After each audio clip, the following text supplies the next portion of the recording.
अरे ताई जी, ये लड़की थोड़ा पतली है। हमारे संजू के साथ बिल्कुल मैच नहीं करेगी।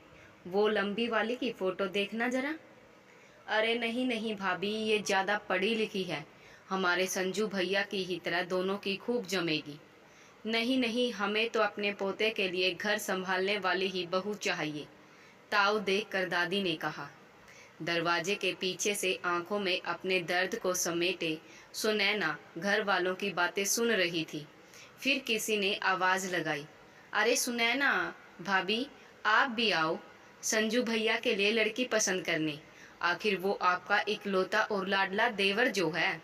सुनैना झूठी हंसी का दिखावा करके बोली, नहीं, मुझे अभी रसोई घर में थोड़ा काम है, मैं वो निपटा कर आती हूँ। और इतना कहकर सुनैना अपने रूम की तरफ चली गई और रूम को अंदर से बंद करके तकिए में अपना मुंह दबाकर जोर जोर से रोने लगी। आखिर सुनैना अपने देवर की शादी से इतना दुखी क्यों थी? आइए जानते हैं कहानी के इस भाग में। रोते रोते सुनैना की आंखों में वो मंजर दौड़ पड़ा जब वो शादी करके पहली बार इस घर पर आई थी, नई नवेली दुल्हन बनकर। अरे तुम बैंड बाजे वालों से जोर से बजाते नहीं, मेरी बहू आई है, मेरे संतोष की पत्नी, जोर जोर से बजाओ, खुशी से झूमते हुए निर्मला ने कहा। सुनैना एक पढ़ी लिखी बैंक में मैनेजर के पद पर काम करने वाली लड़की है, जिसकी शादी संतोष नाम के लड़के से होने वाली है। सुनैना खुले विचारों और मौज मस्ती में रहने वाली लड़की है। वो जिंदगी को खुल के जीने में यकीन रखती है, पर उसके परिवार ने उसकी शादी तय कर दी है और शादी तो हर लड़की को करनी ही होती है। फिर सुनैना ने भी किसी को पसंद नहीं कर रखा था, इसलिए उसने भी अपने माँ पापा की पसंद को ही अपनी पसंद मान ली थी और शादी के लिए हाँ कह दिया। संतोष संतोष पेशे से एक वकील है जो अपने काम को लेकर बहुत सीरियस रहता है और वो पूरी तरह से सुनैना के विचारों से सहमति नहीं रखता है। वो घर का बड़ा बेटा और सीधा साधा जीवन जीने में यकीन रखता है। उसे बस अपने काम से काम तक मतलब है, बाकी घर परिवार से उसे कोई लेना देना नहीं है। वो तो सुनैना को देखने तक नहीं गया था। उसकी माँ मतलब कि निर्मला ने ही शादी के लिए संतोष को मंजूरी दी। संतोष के घर में उसके पिताजी, दादाजी, ताऊजी, ताईजी, दादी, माँ, ताऊजी का बेटा जो संतोष से भी बड़ा है अखिल, और अखिल की पत्नी रंभा। संतोष का एक छोटा भाई संजय भी है, जिसे प्यार से घर में सब संजू कहते हैं, और संतोष की एक बहन भी है शिवानी। शादी होने के अगले दिन ही जब सुनैना बहू बनकर घर आई तो वो अपने पूरे परिवार से मिली। सबसे उसका परिचय भी हुआ।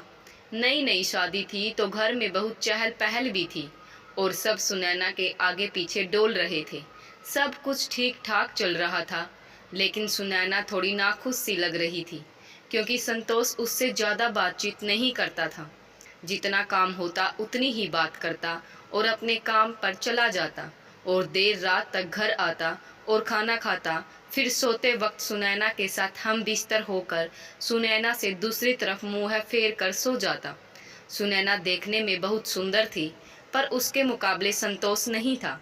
पर ये शादी पसंद की तो थी नहीं, घर वालों ने जो पसंद किया दोनों ने भी हाँ में हाँ मिला दी। पर अब सुनैना को अपने फैसले पर बहुत पछतावा होने लगा, क्योंकि संतोष सुनैना को कहीं घुमाने फिराने तो दूर, उससे कभी प्यार भरी बातें भी नहीं करता। यहाँ तक कि सुनैना ने तो हनीमून पर जाने के लिए ड्रेस भी खरीद रखी थी। पर संतोष के बर्ताव को देखकर वो समझ गई थी कि वो ऐसा कुछ नहीं करने वाला। सुनैना को अच्छा ससुराल और अच्छे स्वभाव का पति तो मिला, पर पति का प्यार उससे सुनैना वंचित रह गई। इसलिए सुनैना को अपनी ज़िंदगी से शिकायत तो नहीं थी, पर वो खुश भी नहीं थी, क्योंकि एक औरत की ज़िंदगी में सबसे ज़्यादा ज़रूरी उसका पति होता है। औरत की सारी खुशी उसके पति से ही होती है। उसका मान सम्मान, उसकी खुशी, उसके आंसू सब उसके पति पर ही निर्भर करते हैं। और सुनैना भी इसी अकेलेपन को झेल रही थी अपने अंदर ही अंदर। उसे सब कुछ होते हुए भी कुछ न होने का एहसास होता। उसके पास खुशियाँ तो थी, पर चेहरे पर हंसी नहीं थी।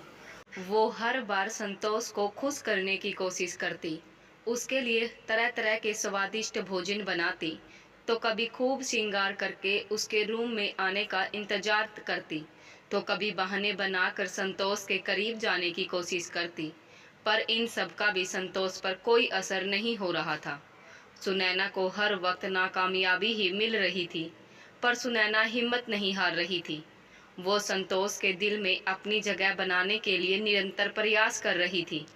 सुनैना बहुत ही सुलझी और स्वभाव में भी बहुत अच्छी लड़की थी।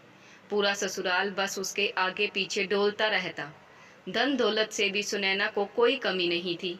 हर महंगी चीज उसे या तो उसे ससुराल से मिलता या फिर खुद संतोष ही लाकर दे देता। संतोष सुनैना की हर जरूरत का ध्यान रखने वाला पति था। फिर ऐसा क्या हुआ सुनैना के साथ जो उसे बेशरम बहू का नाम मिल गया? उसने क्यों अपनी सीमा लांघी? जानेंगे कहानी के अगले भाग में।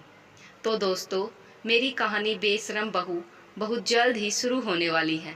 आप सबसे निवेदन है कि आप ना बहुमूल्य समय निकालकर इस कहानी को जरूर सुनें और अपनी जो भी आपकी राय है कमेंट में दें। और कहानी की शुरुआत आप सबको कैसी लगी ये भी कमेंट में ज़रूर बताएं। धन्यवाद।